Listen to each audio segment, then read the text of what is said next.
Now, the play I'm going to show you guys today actually gave Dubby problems in one of his recent gameplays.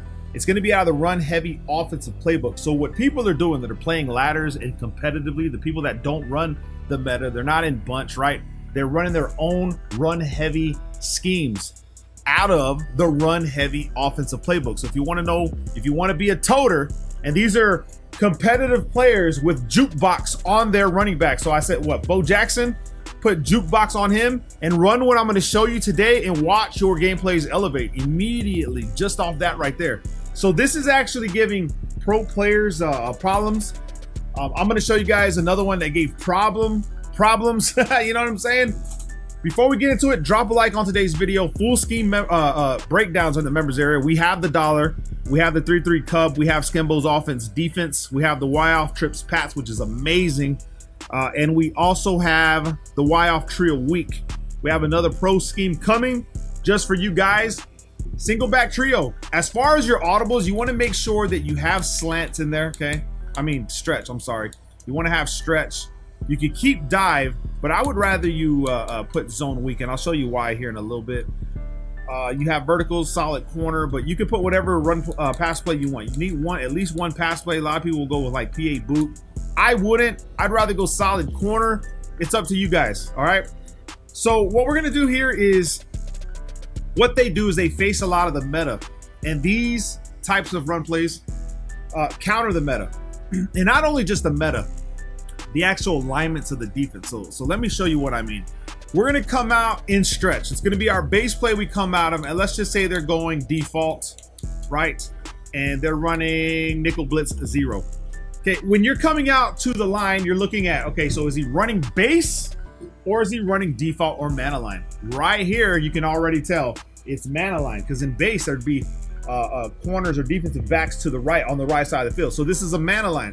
So what does this tell the person that's running this right here? So I'm just gonna stretch it to the right, okay? I'm just gonna stretch it, and then with jukebox, you get past two guys and you're off to the races, like instantly. Literally way better than what this guy can do. You're doing it against that meta defense. So you hit the jukebox and you're just taking off up the field. It's incredible to see, honestly. It's like, it's gonna make you mad when you face it. And I'm sure some of you have already faced it in MUT Champs. You're gonna face this scheme and it's just gonna be brutal, okay? So what's gonna happen is, right, a lot of people are running the man variants of all this stuff. Your opponent's gonna start figuring out ways. Okay, well, he's coming out stretch. I'm gonna go ahead and base align my defense and I'll run the same thing, because a lot of people don't want to come out of their own stuff, right? So now you have defensive backs over there. You can still run stretch. And what's cool about them running base in that is that the guy takes off to the inside, which gives you outside leverage, all right? Gives you outside leverage, you can still take off to the races. This is why it gives the meta defenses so much hell. It's because you can actually audible down into this scheme. This is another trick, right? You can come from gun bunch tight end corner. You see that formation, you see, oh, he's trying to hit me with the nickel over setups and stuff. Fine, I'll just go to single back trio and I'll run stretch, okay? So he'll come down here and now you're stuck. So you're gonna have to have, on your defensive side, you're gonna have to audible to cover 4 or something like that to slow it down, because you're not gonna do it out of this man defense. And with someone with jukebox and all that, you're gonna get cooked. Alternatively, once your opponent starts to pick up and user that stretch, well, now you just come to the zone weak. However, with this play and its design, and you've been playing against the meta long enough, you know you can't run the zone weak to the left because you get stopped. Instead, what you do is you put the run stick to the right, right? You click it to the right. Actually, I stayed in stretch, my bad, my apologies. What you do is you click the stick to the right and your zone weak will adjust with you. So let's go ahead and audible to zone weak, right? We're going to the left, we take the right stick, go to the right, and we're off to the races this way. Okay, damn it, that was a touchdown. You see the open lane right for the touchdown. The user has to stop it. Okay, so it's going to be a 1v1. What you're doing is you're isolating this to a 1v1 matchup with you and the user. Okay, because if they don't do this right, off to the races versus that defense. A lot of the times you're going to get a lot of yards and there's just nothing they can do about it. So what makes this stretch really good? If you run a stretch that's not an RPO, like say you come here, right, you're throwing B, which you still can, it's considered an RPO. And if you guys don't know, the stretches from the RPO are actually better than just regular stretches because they bait those guys inward. You see the guy jetting inside? Here, I'll show you guys an instant replay that aren't catching it. I'll show you in instant replay. And what makes this so brutal is that with the RPO setup, this guy automatically takes off inside. I'm sure they're gonna patch this to where it's not like that, but I don't know, maybe if you pass commit, he'll sit back. You'll probably have to pass. I don't know. Honestly, I don't know how they're gonna do it. Okay, so those two run plays are pretty much your base, right? So let's say they come back to, well, we're in the wrong formation. Let's come back to stretch and let's go to the dollar, because a lot of people like to try to stop passes out of the dollar, assuming you're coming out and gun bunch tight end. Trying to run stretch against the dollar, right? It's a little bit harder because the soft squats and the run fits, everybody's out there. You don't really want to do that, right? You don't want to do that. Let's try to, and you can't flip stretch, so you have to run it to the right. You'll see that you can kind of get open, but you can also run zone weak, and zone weak just cooks DB fire. So when people get down to zone weak, they see someone in DB fire or they're in dollar defense in general, you could just run zone weak.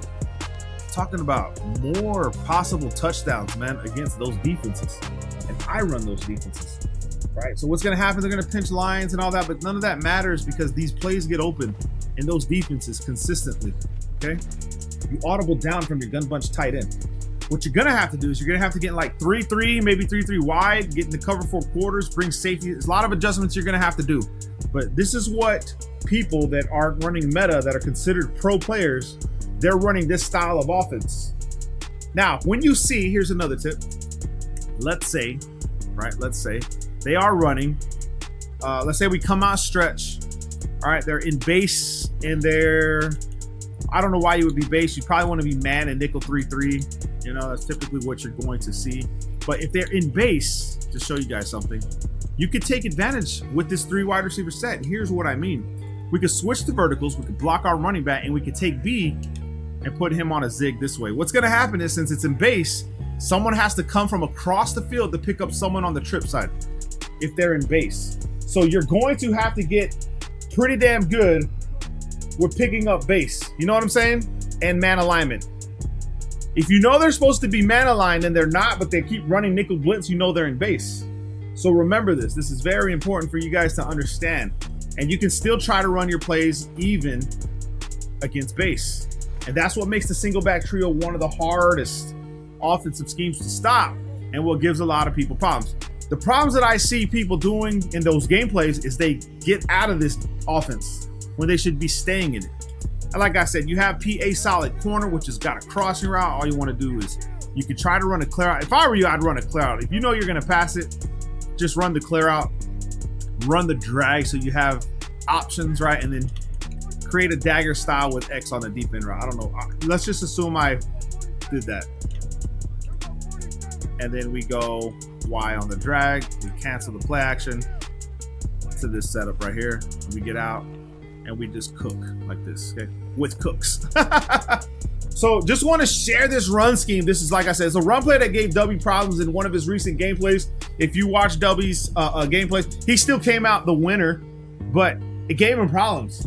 So if it's giving him problems, it's going to give the little Timmy's problems, man. So make sure you use it. If they're running the meta stuff, get into the single back trio, give the run heavy playbook a chance, and let's see what it does for you, man. Drop a like. Love you guys, man. Peace.